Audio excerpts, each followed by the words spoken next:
السلام علیکم قدرمن لیدونکو څنګه یاستئ ښه یاستئ صحتونه هم ښه دي کورنۍ ټول سره ښه دي د زه کوم چې کومنټ کې حتما راته ولیکئ چې صحت مو څنګه دی انشاءالله چې په کورونو کې ناروغان ونه لرئ انشاءالله چې ستونزې او مشکلات په خپل کور کې په خپل چاپیریال کې ونه لرئ حالا هم کې لرو هیڅ امکان نه لري چې څوک په خپل ژوند کې ستونزې ونه لري مشکلات ونه لري نور خفه نه یعنی حتما مشکل لرو ولی په هر حالت د ژوند باید شکرګزار اوسو ځکه چې هر څه چې کیږي زموږ په ژوند کې د الله پاک له لور څخه ده هغه څه چې لرو په هغه باندې شکر او هغه څه چې نه لرو حتما د الله پاک یو حکمت به پکې وي چې تر اوسه مو نه ترلاسه کړی بیا هم تاسو ټولو ته د زړه له کومې ښه راغلاست وایم پخلی له حسینې سره زما دغه ښکلې او په زړه پورې خپرونې ته هیله مند یم چې د خپرونې تر وروستۍ شېبو پورې راسره مل اوسئ او خپرونه مو د خوښې وړ وګرځي نن غواړم بیا هم تاسو ته یو خوندور خواړه چمتو کړم نو انشاءالله چې حتما ویډیو وګورئ او که چیرې خواړه مو خوښ سول نو حتما کومنټ راته وکړئ که خوښ مو نه سول بیا هم کومنټ وکړئ خیر فرق نه کوي بله ورځ بیا بل څه پاخه کړم او تر ټولو مهم څه دی چې دا خپرونه د نورو خپرونو نه بیله کړې ده او فرق پکې راوستلی دی هغه دا چې نن زما په خپرونه کې راسره میلمانه هم شته ډېر قدرمن میلمانه ډېر هغه میلمانه چې ماته ډېر زیات عزیز دي راته ګران دي راته ارزښت لري او زه ډېره خوشحاله یم چې زما په لومړنۍ خپرونه کې چې میلمه ده له ما سره په دې خپرونه کې د 2 نفره دي منتظر اوسئ چې دا به څوک وي زه مطمئنه یم چې تاسو هم په لیدو خوشحالیږئ او هر څوک چې ویني خوشحالیږي خلاصه ښه څه پاخه کړم زه نه پوهېږم چې څه پاخه کړم نه پوهېږم راځه اول به لازمه مواد تاسو ته ووایم بیا به په آخر کې که تاسې پوه شوي وئ مخکې له نه چې ویډیو مخې ته لاړ شئ خو حتما کومنټ وکړئ چې څه پخوم څه چمتو کوم او که چیرې نه وئ پوه شوي خیر بیا به په وروستۍ کې پوه شئ راوسئ وړاندې راسئ رومي بانجان البته دا رومي بانجان نه دي دا د رومي بانجانو بچیان دي چې زه پکې استفاده کوم خپله رومي بانجان خو غټ غټ دي زما نن بچیان په کار وه د هغه لپاره شودې دي تازه شودې او دا هم دا څه دی دا اوس که زه نوم واخلم یا تاسو پې پوهېږئ دومره وایم چې دا ساس دی دا به پټ کړم اعلان یې تېر نه سي دا ساس دی او دا سرکه ده دا بیا پس زه تاسو ته تشریح کوم دا سرکه ده فعلا د چرګ غوښه ده البته د چرګ سینه ده همدا هم پکار ده نور نو دا څه دی ساسج دی خیلی سواد لرم دلته غټ لیکل سوی وه دولمه مرچ دي 2 دانې شین او سور یې 3 دانې هګۍ او همدارنګه دا څه دی صبر پنیر نوم یې نه اخلم ځکه که تاسې نوم ووینئ نو پوهېږئ چې زه څه پخوم خو ځینې نور شیان بیا هم زه همیشه وایم لیدونکو تاسو به شاید په ما نیوکې هم وکړئ چې ولې په پخلي کې دې کله چې کوي غوړي نه پکې ښکاره کوي مالګه مرچ د هر څه پکې چې دا نه ښکاره کوي لیدونکو قربان موسم تاسو خپله پوهېږئ چې په هر دوږي کې غوړي اچول کېږي نو زه اوس څه ضرور په دومره وړکۍ اشپزخانه کې زه اوس هغه هم یو چیرې کېږدم خو خیر که ډېر مو خوښېدل بیا به په نور خپرونه کې به دا شیان نه کېږدم بیا به غوړي مرچ مساله اوبه به کېږدم ګاز به کېږدم دیګي به کېږدم که پوه شوي یاست خو کومنټ وکړئ که نه وي پوه شوي نو زه به تاسې ته وایم چې زه نن غواړم پیتزا پخه کړم پیتزا زما د خوښې خواړه د خجان د خوښې خواړه د هورکي د خوښې خواړه او زما د قدرمنو میلمنو د خوښې خواړه د هغه لپاره او نو دغه لازمه مواد دي ورسره ځینې وړ نور مواد دي چې هغه مې نه دي راخیستې مثلا چې مثلا مالګه ده مثلا بوره خو دلته شته مثلا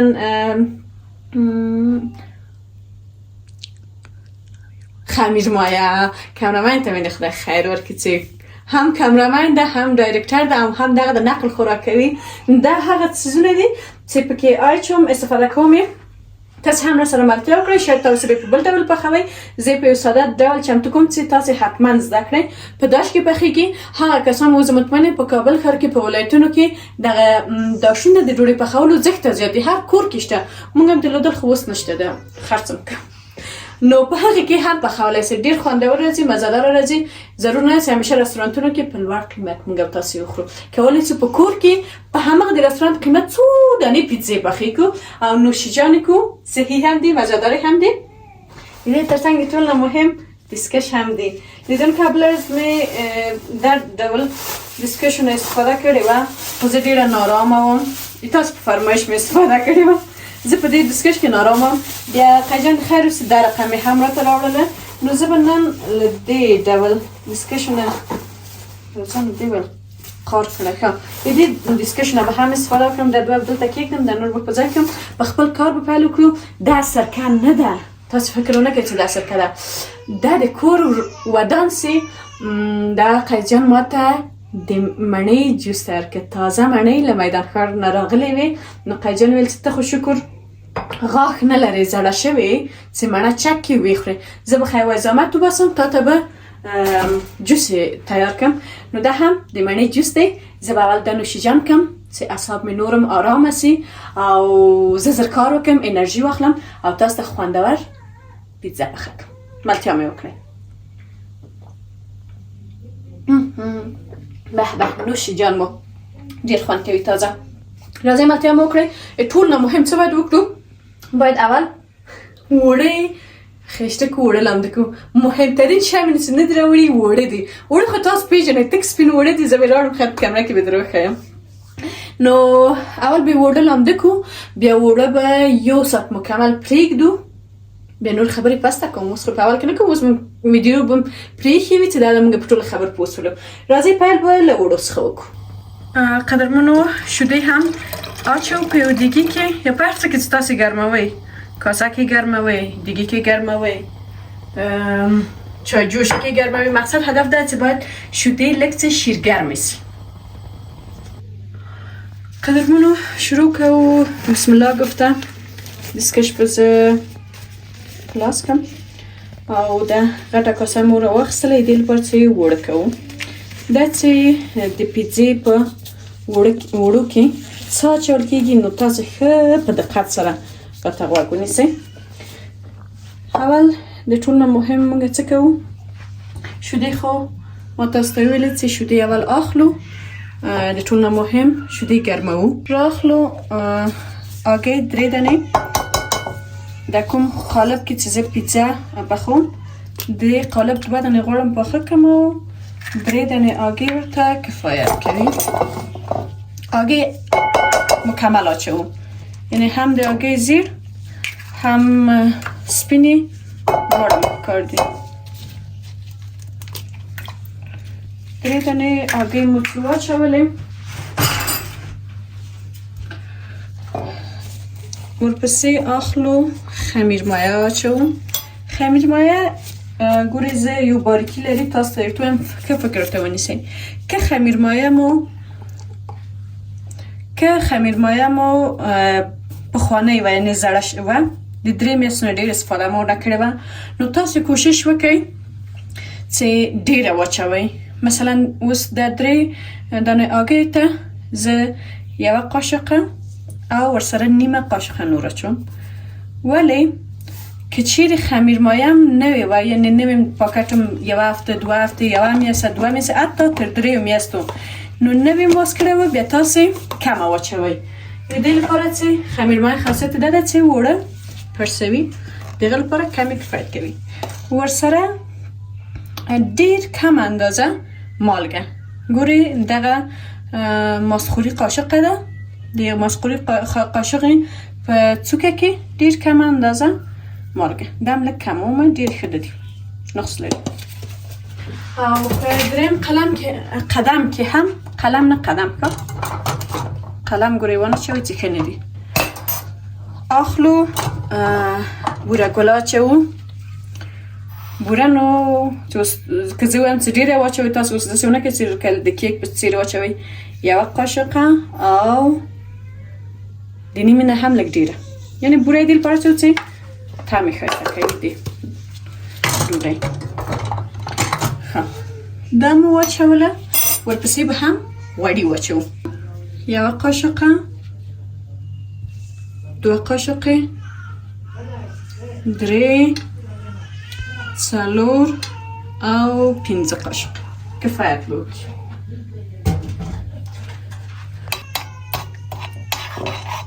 نو دا هغه زموږ لازمه مواد و چې په دې کې مې واچولم.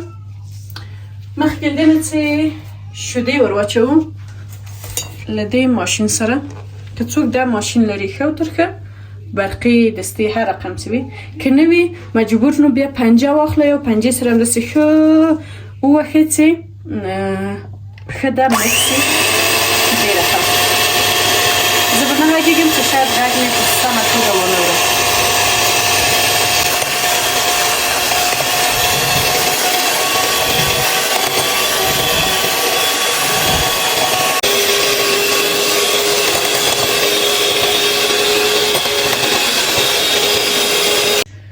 نو قدمونو د مواد خو مو له دې سره ګډ کړله.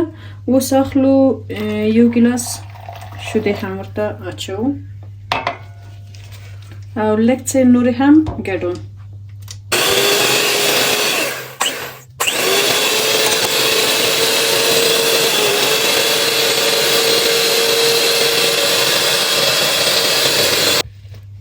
نو قدرمنو دا مو حداقل د یوې یا دوه دقیقو لپاره موږ دا ښه سره ګډوو.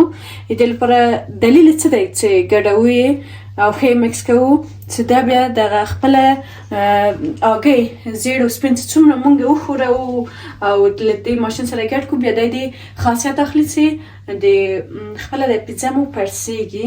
نو د هغه لپاره اوس دا خانې زه لرې کوم او دغه دوه چې دی وړو د لمدولو یا د وړو د خشولو لپاره دی د دو څخه استفاده کوم. په دې رقم بیا د برق وکوسم چې برق مې ونه نیسي. نو داسې او ښه راځو خپلو وړو ته. ګلونو وړه پکې ور اچوو.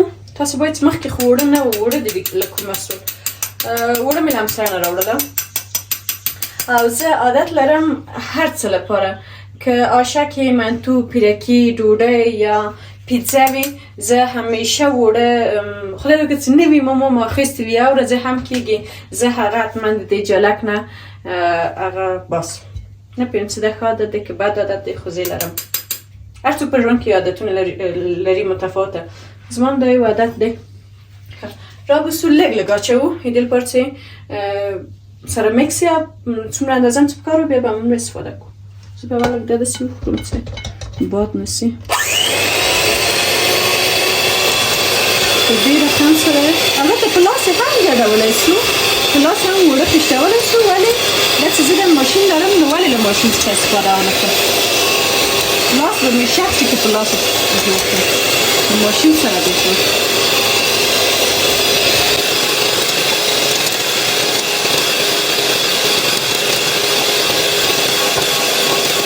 قدرمنو خویندو د څه لپاره زه وړه لږ لږ بار بار اچوم د دې لپاره چې موږ ته اندازه معلومه شي چې نه ډېر وړه مو سخت راسي او نه وړه کمبود سره مخامخ شو. لږ لږ اچوو بیا مکس کوو بیا ګورو چې کفایت یې وکړي ښه وترکه که نه لږ نور وړه به واچوم.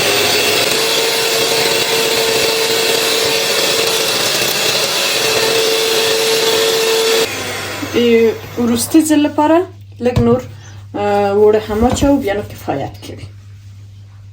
شاید یو دوه درې قاشق.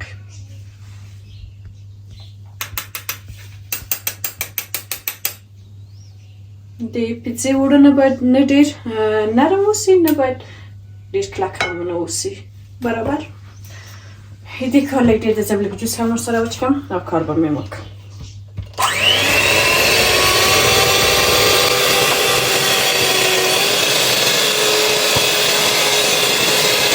لیدونکو نه پوهېږم چې تاسو به مې غږ اورئ که نه، همدومره چې زه دې د ماشین له استفادې څخه خوند اخلم او دغه تصویر یې ماته ښایسته دی. نه پوهېږم چې تاسو ته به هم تصویر خوند ورکوي که نه. ګورئ ګلونو خویندې څومره په اسانۍ وړه لمدوي او څومره ښه ده چې د دې غټ ماشینونو نه هم په کورونو کې اوسي او وړه هم له همدې سره لامده سي نو پاچاهي مو ده.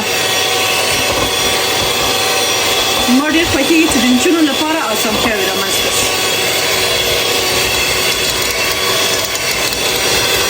ګلونو په دغه رقم مو وړه لمده کړل.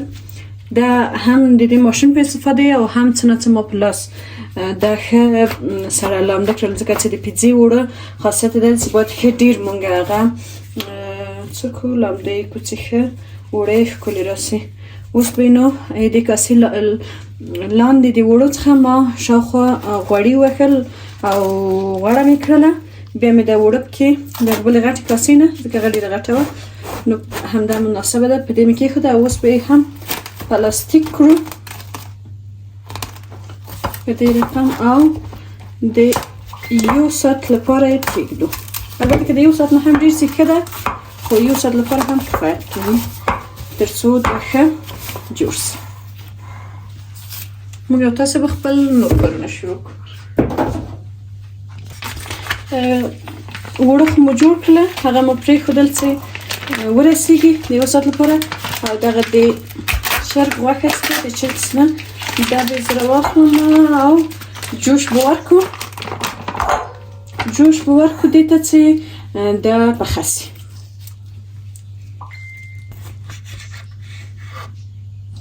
دوستانو دا هم رومي بانجان په دې ډول یې مونږ حلقه کوو. مخکې مې ویلې چې ما د رومي بانجان مې نه دي راوړي، د رومي بانجان بچیان مې راوړي دي. دا یې دې لپاره چې لاسي مې دا کار کړی. کوشش باید وکړو چې که غواړو رومي بانجان مو حلقه له حلقه په دې شان استفاده کړو، نو څومره چې واړه واړه یې هماغومره ښایسته ښکاري. او که چیرې مثلا غټ وي بیا مجبور یو 2-3 حلقې پکې استفاده کړو بس. خو بیا بله لاره هم د حل لاره ده چې که غټ استفاده کوئ بیا نو 4 کنجه چې واړه واړه لکه سلاته چې کوو هغسې ټوټې کړئ. نور نو که غواړئ چې داسې حلقه حلقه یې کړئ بیا بهتره ده چې کوچني کوچني واړه واړه رومي انتخاب کړئ او استفاده کړئ چې په سر یې کله چې موږ ده منظم ایږدو یې بیا نو ډېر ښه ښکاري دا واړه واړه. او ګورئ د رومي بانجان داسې کلک نه ده او بلنده ده، نو بیا ښه نه راځي. ښه ده چې رومي بانجان هم کلک کلک اوسي. په همدې رقم ټول خپل رومي بانجان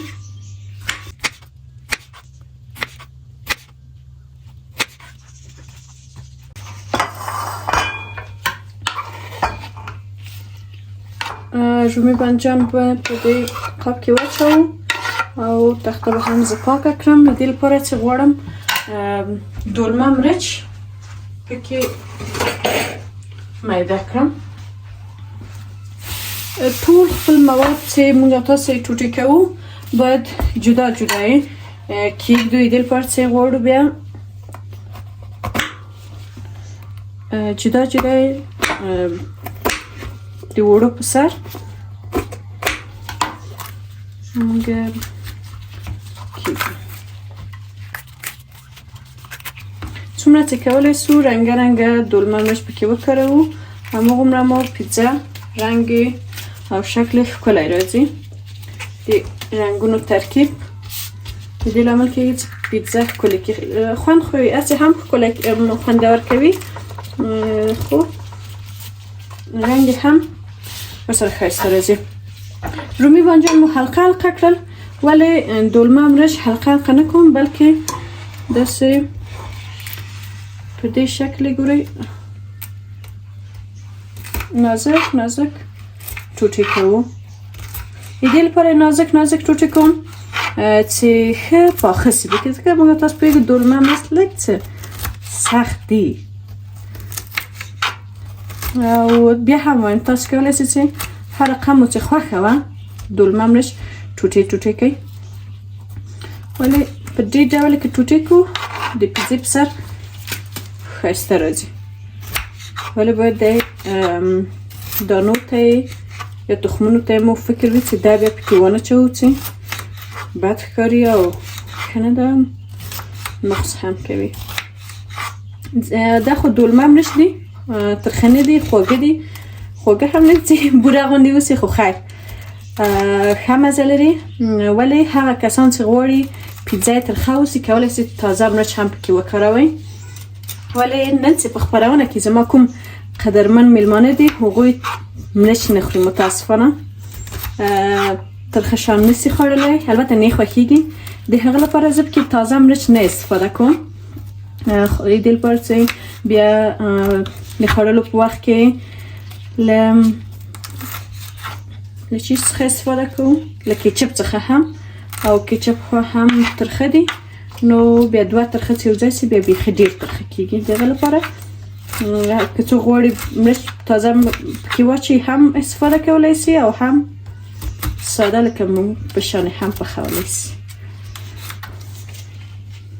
سلام. د دستکشو له چاقو سره حساسیت ده. په همدې رقم دبل هم ټوټې کوو. د شنې دورمې تر څنګ دغه سور دورمه هم زه غواړم چې سور رنګه پکې وکاروم. دا هم په همدې ډول زه ټوټې کوم. که تاسو بیا غوښتل کولی شئ چې یو رنګ وکاروئ، کولی شئ چې رنګه استفاده کړئ، او کولی شئ چې زیړ رنګ هم پکې استفاده کړئ، هیڅ ستونزه نه پیښوي. دوستانو، ډیری کسان چې پخلی کوي، که نارینه اوسي یا ښځینه، له ما سره موافقه اوسي چې دغه پخلی کول یا آشپزي کول هیڅ قید و شرط نه لري، او هیڅ کله هم د 2 نفرو حتی 2 نفر خو پرېږدئ طریقه او روش یو نه ده. یعنی یوه قورمه 10 نفر په 10 طریقو پخوي، او د هر چا روش فرق کوي. همداسې پیزا هم ده، ولی زه کوشش کوم چې تاسو ته هغه ساده او اسانه طریقه چې پخه کړم. هغه ګلونه خویندې چې پیزا خوښیږي ولی په کور کې تر اوسه نه دي پخ کړي یا نشي پخولی، نو ګورئ تاسو د ویډیو ښه تعقیب کړئ. که چیرې د یاده مو وتله، بیا کولی شئ چې ځان سره یې ثبت کړئ. ښه، دا تیار شوله. اوس به هم نور مواد تیار کړو. ګلونو، تاسو باید چې څنګه یو ځل تصویر تغییر وکړه. دغه میلمستیا لپاره د موږ د یو ډېر اړین څه له یاده وتلي، زه چې هغه له خیر واخلم. خیجان سره یو ځل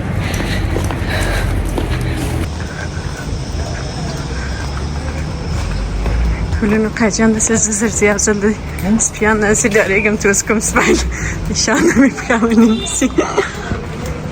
زه هم پسې منډې وهم، زه زر پسې ورسېږم. د نران ولې پلاره دومره زر ځي؟ خدای خبر. دکان ته ورسېدلو.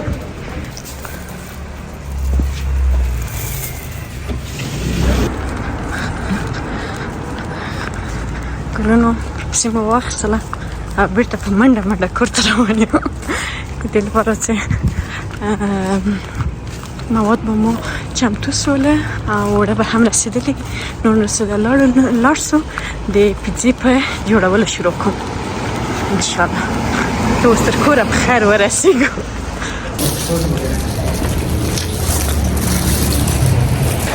هیڅ امکان نه لري چې پیزا تیاره کړئ او پیپسي پکې نه وي. تاسو مخکې تر مخکې واخلئ، ما غوندې بیا په نیمه شپه مه پسې وځئ. ستړې شم ځکه چې ډېر زه لاړم. نه پوهېږم چې د نران ولې په لاره دومره زر ځي چې زر منډې وهي، او ما هم پسې منډې کولې. زیاته زیاته ستړې شم.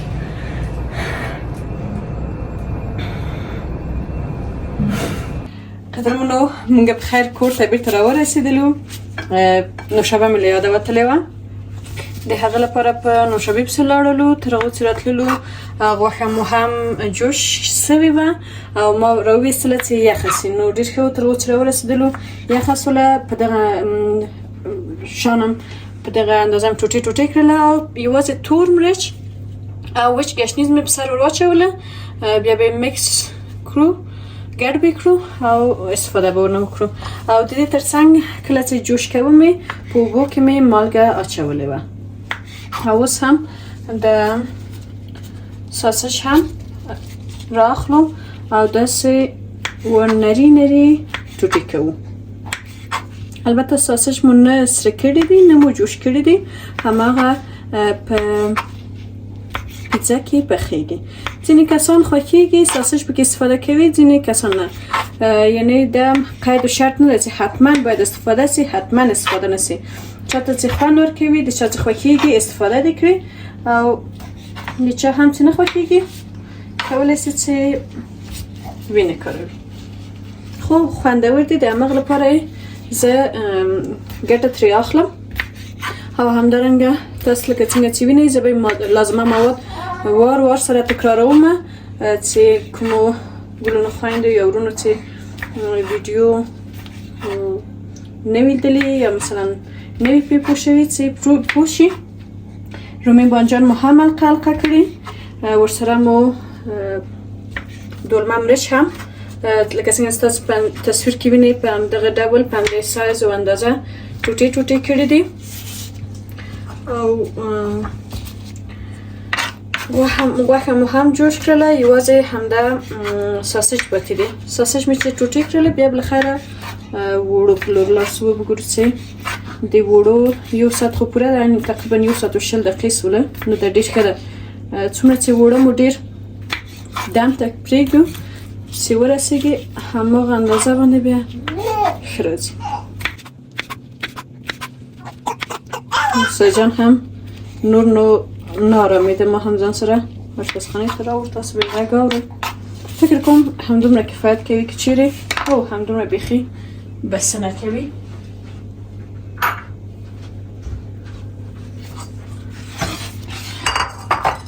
دا به هم زه په دې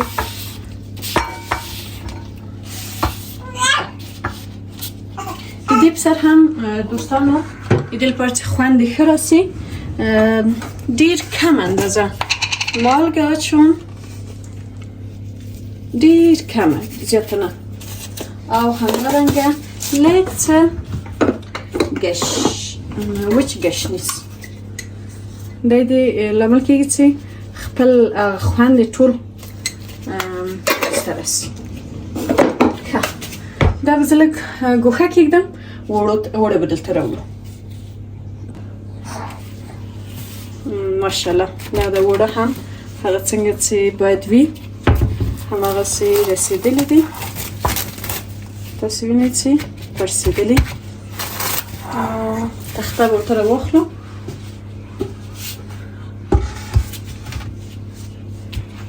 او خپل وړه به پرې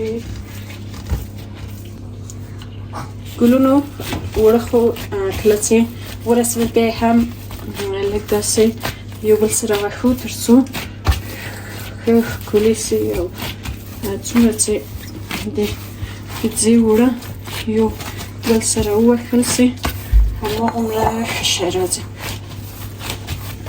ټوله خبرې په همدې وړو کې ده.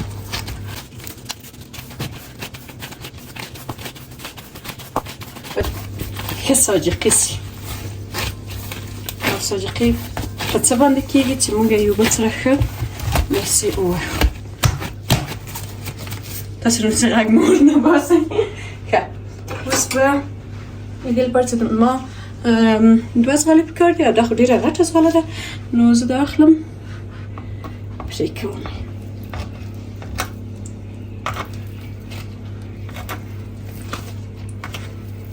نو ډېر ښه جوړ شوي دي. دغه یو به زه بېرته په کاسه کې کېږدم. لږ څه غوړ مو پکار دی چې تخته باندې سیخ نه سي.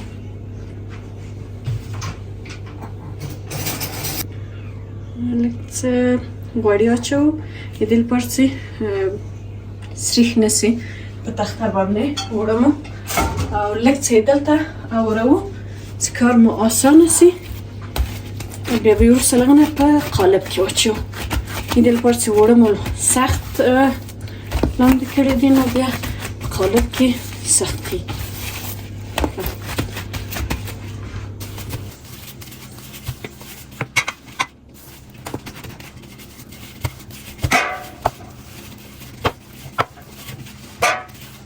د دې لپاره چې زموږ قالب ګرد دی، ما کوشش کوو چې داسې ګرده یې جوړه کړو.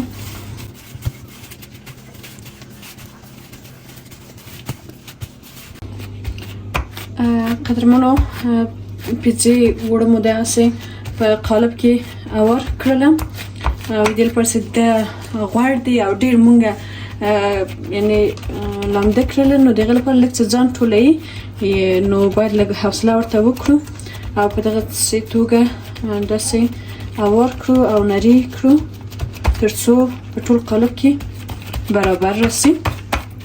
دویمه مرحله چې وروسته له دې نه چې وړه مو په قالب کې اوار کړله پنجه را اخلو او له پنجې سره د یوې خوا نه په دې ډول مونږه د سوري کوو. دا ډېر ضرور دی دې لپاره که چیرې داسې ونه شي بیا نو خام پاتې کېږي او پیزا مو ښکلې نه راځي ښه شه نه راځي.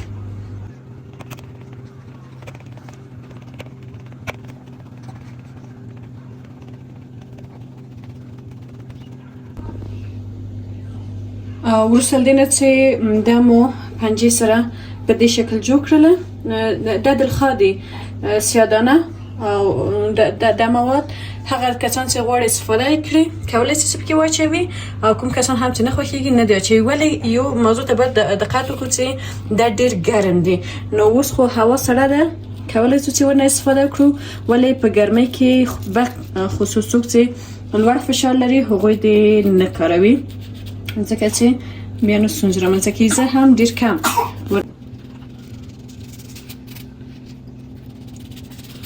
باید کفایت وکړي او وروسته له دې نه هم دا د پیزې ساس دی چې ما نه ده جوړ کړی بلکې تیار مې اخیستی دی. دا هم په بازار کې د پیزا د ساس په نامه باندې خرڅېږي او په همدې نامه باندې یادېږي. دا په دې باندې مونږ اچوو او له یوه برس سره یې ټول د پیزا شاوخوا ته په دې ډول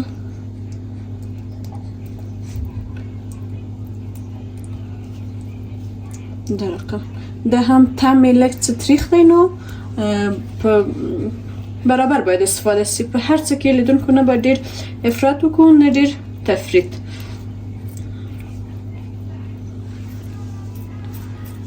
په دې رقم سره د پکې اچوو لږ څه نور به هم زه واچوم. کولی شئ چې دا خپله په کور کې هم جوړ کړئ او استفاده یې کړئ. که کوم وخت مو غوښتل به زه به جوړ کړم تاسو ته ویډیو به واخلم کمنټ وکړئ که تیار مو نه اخیستله او غوښتل مو چې په کور کې جوړ کړئ. ساده جوړېږي ما څو ځلې جوړ کړی وم ولې دا چې تیار مې یخچال کې درلود نو ضرور مې ونه ګڼه چې بیا یې جوړ کړم په دې رقم سره.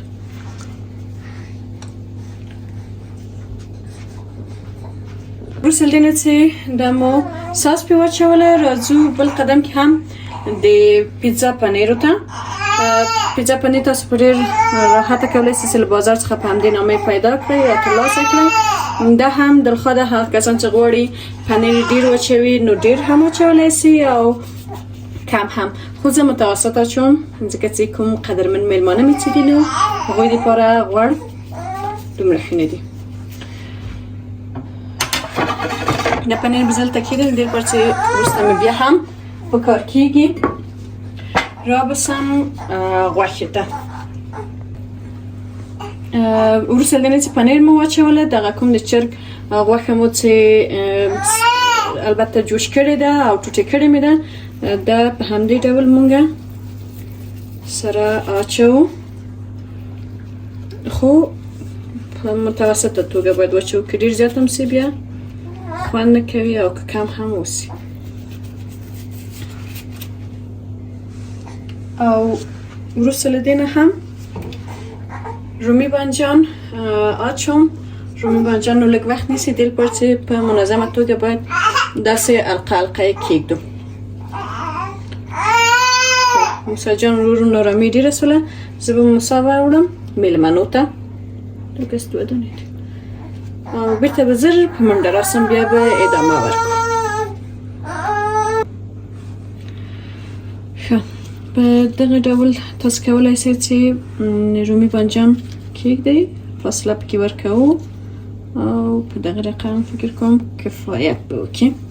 وروسته له دې نه هم ساسج پرې ایږدو اوس هم د ساسج هم په همدې ډول په دې منځونو کې تقسیموو. کوشش باید وکړو چې ډېر یو د بل سره سر په سر رانسي، دې لپاره چې باید نه پخیږي. په دغه ډول په دغه کوم فاصلو کې چې دي د به کېږدو، هم پیزا مو ښکلې کېږي او هم پخېدو کې بیا اسانه وي. ښه نو لیدونکو دا ده مفت درته پیزا پخول در زده کوم. یو لایک هم نه کوئ، یو سبسکرایب هم نه کوئ، یو کومنټ هم نه کوئ. نو خوښم زه خو تاسو ته زحمت وباسم، دومره په زحمت ویډیو چمتو کوم او کار کوم، ویډیو تاسو ته چمتو کوم. نو تاسو حتما باید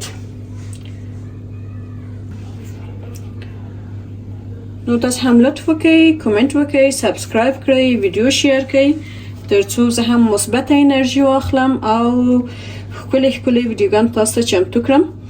ورپسې هم په بل قدم کې د دولمه مرچ په دې ډول سره ایږدو. زما په نظر دولمه مرچ کې کم استفاده کو ښه به وي، ډېر ډک نه راولم. په دې ډول سره اول باید شنه وکاروم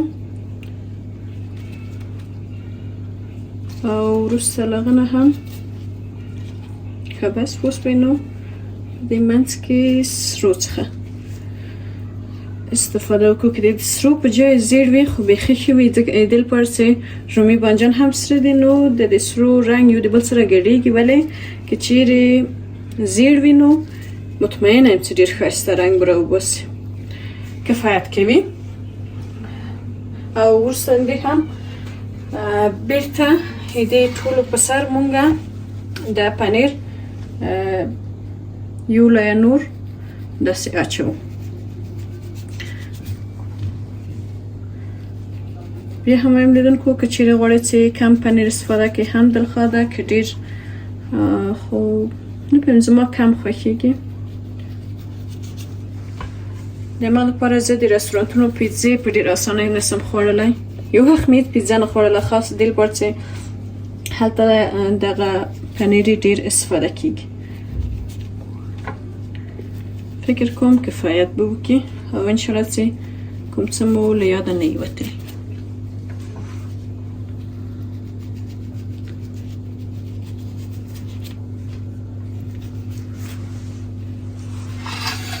ده هم پیزا، البته خامه پیزا.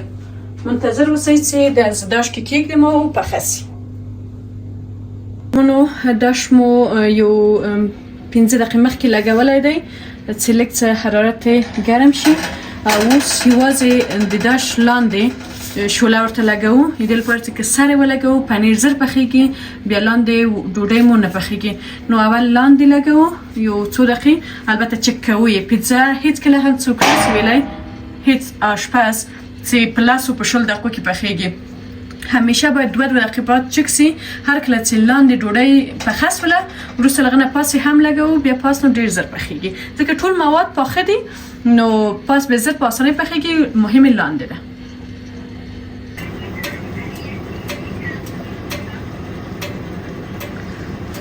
ګلونو تاسو وینئ چې پیزا د پخېدلو په حالت کې ده.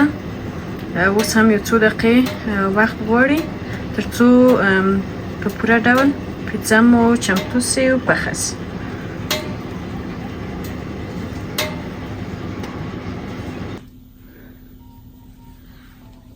قدرمنو لیدونکو دا زموږ پیزا هم تیاره شوله. نو خدای وکړه چې د خوښې وړ مو ګرځېدلې وي او ورسره مې هم یو سوپ هم چمتو کړ. او د میلمنو په هکله مې چې تاسو ته ویلي وه باید تاسو ته معلومات درکړم. زما خوشبختانه د دغې خپرونې لومړني میلمانه څوک چې دي زما مورجان او پلارجان دي چې ومې غوښتل د میلمنو په برخه کې چې زه خپرونه جوړوم لومړني میلمانه دوی اوسي او زه ورته خواړه پاخه کړم، دوی به یې مزه هم تست کړي وبه یې ګوري او موږ تاسو به کیسه هم وکړي چې څنګه راغلي دي. نو تاسو خو دې پیزې ټول د پخولو طریقه ما تاسو ته دروښودله. احیانا که کومه پوښتنه چیرې پاتې سوې اوسي نو حتما کومنټ وکړئ تر څو زه تاسو ته ځواب درکړم. او همدارنګه که ویډیو مو خوښه سوې اوسي حتما له دوستانو ملګرو سره مو هم شریک کړئ. نو زه به دا پیزا ټوټې کړم، مورجانې پلارجان ته به مې ورکړم، دوی به مزه وڅکي او موږ تاسو ته ووایي چې څنګه راغلی دي. مطمئنه اوسئ زما دفاع نه کوي، هغه څه چې حقیقت وي هماغه به وایي، که نه مورجانې؟ بله.